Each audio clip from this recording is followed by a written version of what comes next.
Bom dia, boa tarde, boa noite, pessoal, tudo bem? Hoje vamos para o dia 110, Judite de 5 a 8. Bora lá?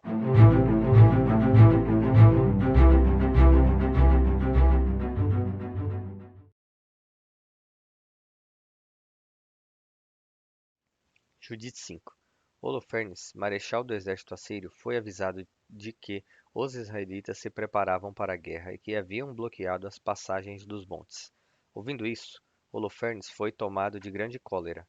Convocou, então, todos os chefes de Moabe e os generais dos amonitas e disse-lhes: Dizei-me quem é esse povo que ocupa as montanhas, quais as cidades em que habitam e qual o efetivo de seu exército.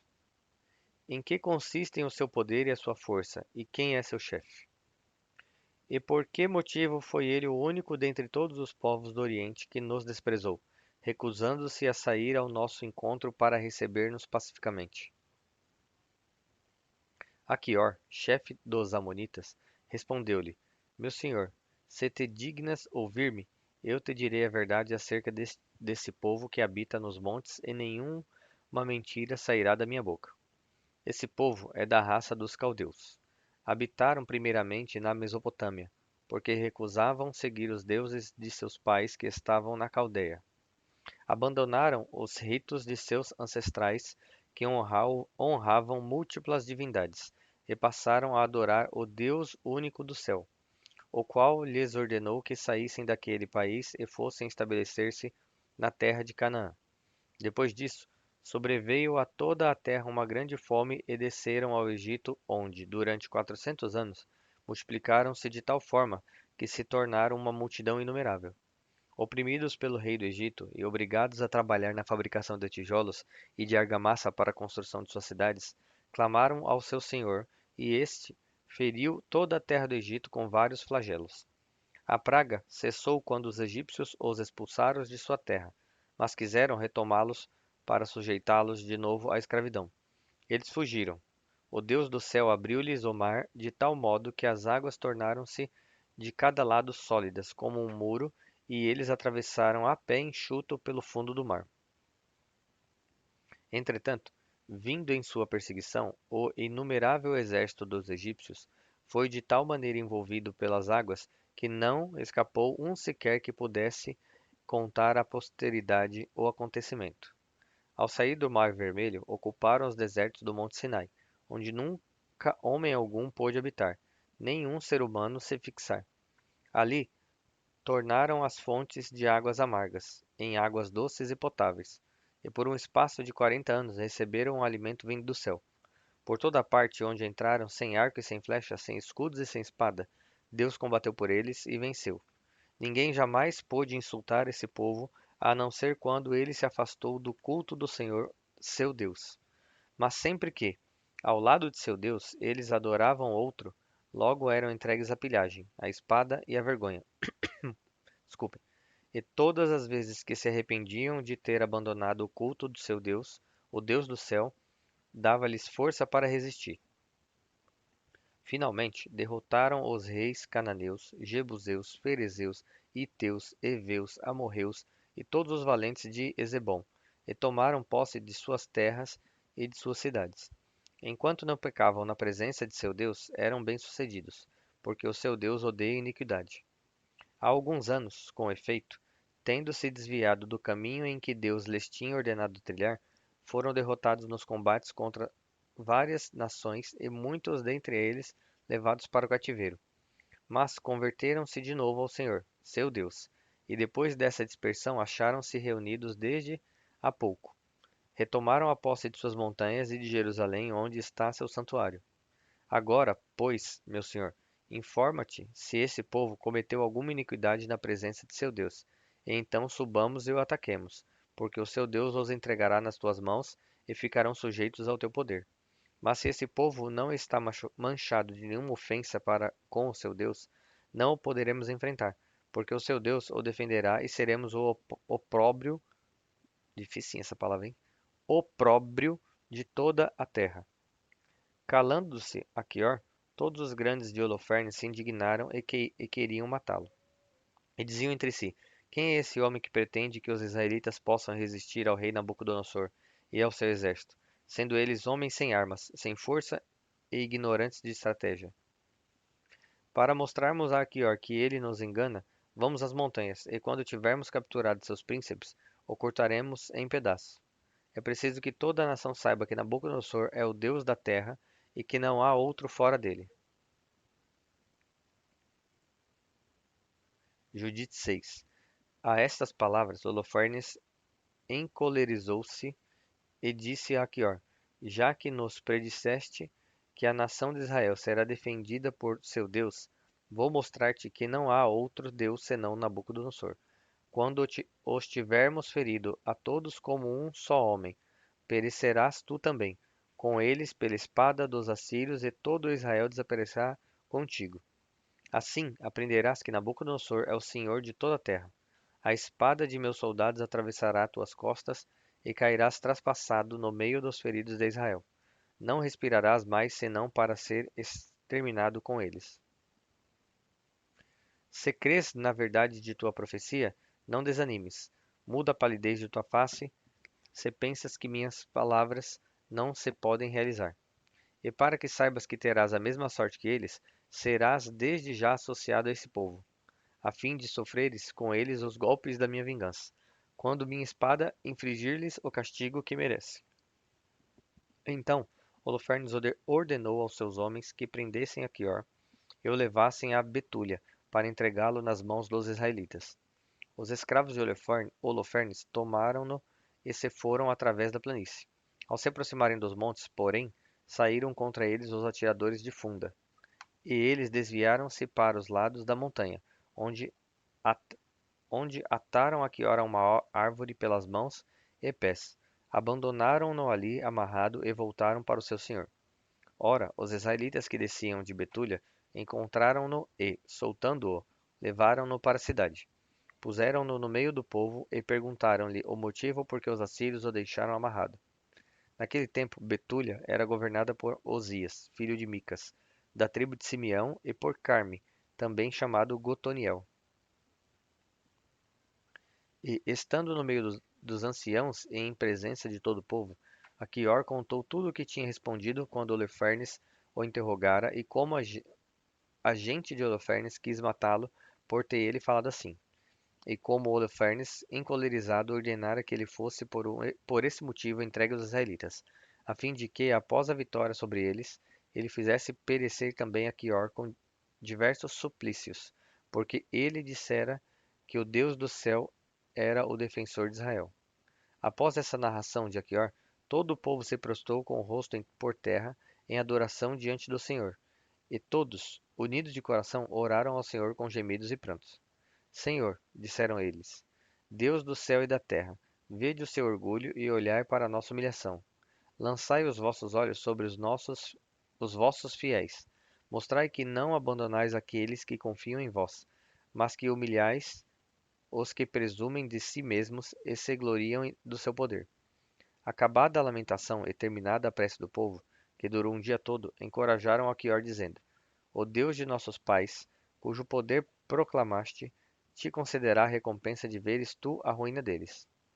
Quando o Senhor, nosso Deus, tiver livrado os seus servos, que ele esteja também contigo no meio de nós, a fim de que vivas, tu e os teus, conosco como for do teu agrado. Então Osias, despedida a assembleia, recebeu Achior em sua casa e ofereceu-lhe uma grande ceia. E foram convidados a ela todos os anciões, pois já tinha terminado o jejum e comeram junto alegremente. Depois foi convocado todo o povo e oraram durante toda a noite no lugar onde estavam reunidos, pedindo socorro ao Deus de Israel. Judite 7. No dia seguinte, Holofernes ordenou às suas tropas que tomassem de assalto Betúlia. Havia 170.000 soldados de infantaria e 12.000 cavaleiros, além dos homens de armas que tinha aprisionado e dos homens que tinha levado das províncias e das cidades. Prepararam-se todos para combater contra os israelitas e partiram pela encosta da montanha até o cume que olha para Dotaim, desde o lugar chamado Belbaima até Quiamon, que está fronteiro a Esdrelão.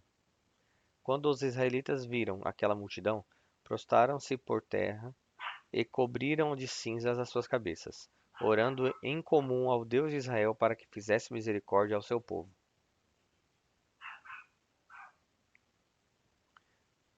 Tomando então as suas armas de guerra, desculpem, postaram-se nos lugares em que caminhos estreitos conduziam às passagens entre os montes e ali montaram guarda noite e dia. Entretanto, ao fazer uma ronda pelos arredores, Holofernes descobriu ao sul da cidade a fonte que abastecia por meio de um aqueduto e mandou cortá-lo.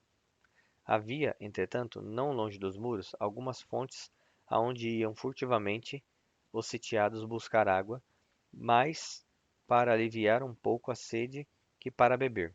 Então os amonitas e os moabitas foram dizer a Holofernes: Os israelitas não confiam nem nas lanças nem nas flechas, mas são defendidos pelas montanhas e sua verdadeira força são as colinas escarpadas. Para que possas vencê-los sem combate, põe guardas às torres, para não buscarem água ali, e os matareis sem golpes de espada. Ou, pelo menos, esgotados pela sede, entregarão a cidade, a qual, por estar situada nas montanhas, julgavam inexpugnável. Essa sugestão, essa sugestão agradou a Holofernes e aos seus oficiais e ele mandou que cada fonte fosse vigiada por um contingente de 100 homens. Passados 20 dias de guarda, secaram-se as fontes e os poços de Betúlia, e os habitantes que recebiam cotidianamente a sua medida de água não a tiveram mais nem sequer para um dia. Então reuniram-se todos os homens, mulheres, jovens e crianças ao redor de Osias e disseram-lhe a uma voz: Deus seja juiz entre nós e ti, pois, recusando negociar a paz com os assírios, atraíste a desgraça sobre nós, e por isso entregou-nos Deus nas suas mãos. Também por isso não há quem nos socorra, estando nós aos seus olhos esgotados pela sede. Agora, pois, reúne todos os que estão na cidade e entreguemo-nos espontaneamente aos homens de Holofernes. É melhor que bendigamos a Deus no cativeiro vivos do que morrer vergonhosamente diante de todos os homens, vendo morrer sob os nossos olhos nossas mulheres e nossos filhos. O céu e a terra nos são testemunhas, assim como o Deus de nossos pais, que toma vingança de nossos pecados, entrega sem demora a cidade ao exército de Holofernes, para que o fio da espada abrevie o nosso fim, retardado pelo ardor da sede. Tendo eles assim falado, levantou-se um grande pranto e gritos lancitantes na assembleia, e a sua voz elevou-se para Deus durante várias horas. Pecamos, diziam eles. Nós, os nossos pais, cometemos a injustiça e a iniquidade. Vós, que sois bom, tende piedade de nós. Ou então, que vossos castigos tomem preguiça de nossas iniquidades. Mas não entregueis os que vos invocam a um povo que não vos conhece, para que se não diga entre os pagãos: Onde está o seu Deus? Fatigados em fim de gritar e de chorar, eles se calaram. Osias levantou-se então banhado em lágrimas. Coragem, meus irmãos, disse ele. Esperemos ainda 5 dias a misericórdia do Senhor. Talvez se aplague a sua cólera e dê glória ao seu nome. Entretanto, se depois de 5 dias não nos chegar socorro algum, faremos o que propusestes.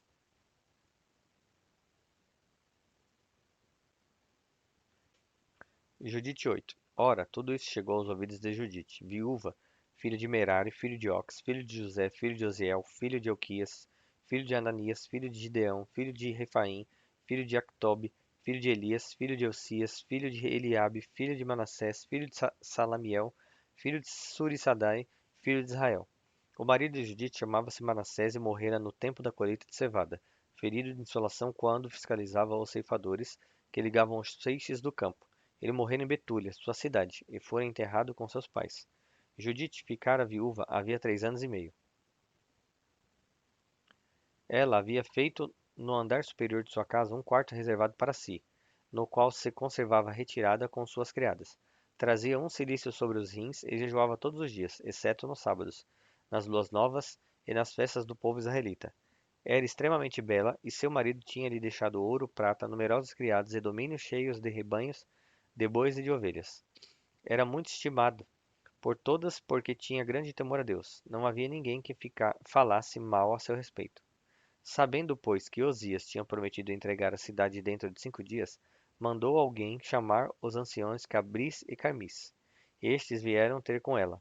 Quando chegaram, disse-lhes: Como é possível que Osias tenha consentido em entregar a cidade aos assírios dentro de 5 dias, se não nos chegar socorro? Quem sois vós para provocar o Senhor? Vós impusestes ao Senhor um prazo para exercer a sua misericórdia e fixaste-lhe um dia ao vosso arbítrio. Mas o Senhor é paciente. Façamos, pois, penitência por isso e peçamos-lhe perdão com lágrimas nos olhos, pois Deus não ameaça o homem como os homens e não se deixa arrastar como eles a violência da cólera. Humilhemo-nos diante dele e prestemo-lhe nosso culto com equilíbrio e humildade. Roguemos ao Senhor com lágrimas que nos conceda a sua misericórdia, como lhe aprouver, para que, assim como se perturbou o nosso coração com o orgulho de nossos inimigos, do mesmo modo encontremos glória em nossa humilhação. Nós não imitamos os pecados de nossos pais, abandonando Deus para adorar divindades estranhas. Meu Deus. Por esse crime foram entregues à espada, à pilhagem e ao desprezo de seus inimigos. Nós, porém, não admitimos outro Deus fora dele. Esperamos com humildade a sua consolação, e ele vingará o nosso sangue dos males que nos causam nossos inimigos. Ele humilhará toda a nação que se levantar contra nós. O Senhor, nosso Deus, as cobrirá de vergonha. Agora, meus irmãos, já que sois os anciãos do povo de Deus e que a sua vida depende de vós, reanimai aos seus corações com vossas palavras, para que eles se lembrem de que nossos pais foram tentados, e a fim de que se verificasse se eles serviam verdadeiramente ao seu Deus. Que eles se lembrem de como nosso pai Abraão foi provado e de como passou por múltiplas tribulações para se tornar um amigo de Deus. Que também se lembrem a quantas provas Isaac foi submetido e de tudo o que aconteceu a Jacó, na Mesopotâmia da Síria, quando apacentava os rebanhos de Labão, irmão de sua mãe. Todos aqueles que agradaram a Deus permaneceram fiéis, apesar das muitas tribulações. Agora, porém, que não aceitaram essas provocações no temor ao Senhor e se impacientaram, murmurando com ele.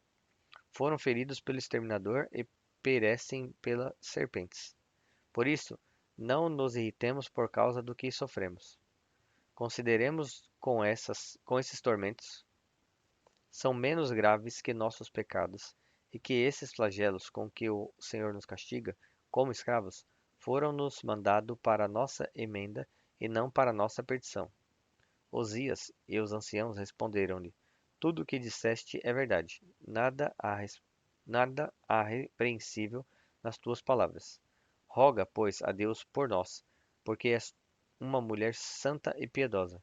Judite respondeu-lhes: Se reconheceis o que eu vos disse, se reconheceis que o que eu vos disse vem de Deus, examinai se vem igualmente dele o que resolvi fazer e orai para que Deus me ajude a realizar o meu desígnio. Hoje está difícil, hein, pessoal? Me desculpem mesmo. Ficai esta noite à porta, e eu sairei com minha criada. Orai então para que, como vós os dissestes, o Senhor olhe para o seu povo de Israel dentro de 5 dias. Mas não quero que procureis saber o que eu vou fazer, enquanto eu mesma não voltar para vos avisar. Não se faça outra coisa que não rogar por mim ao Senhor nosso Deus. Osias, o príncipe de Judá, respondeu-lhe: Vai em paz e que o Senhor te ajude a tomar a vingança de nossos inimigos. E retiraram-se. Bom, pessoal, chegamos ao fim de mais um dia. Peço desculpas aí pelas minhas falhas, pelas minhas gagueiras de vez em quando com algumas palavras que são bem difíceis. Espero vocês aqui amanhã novamente e que Deus os abençoe.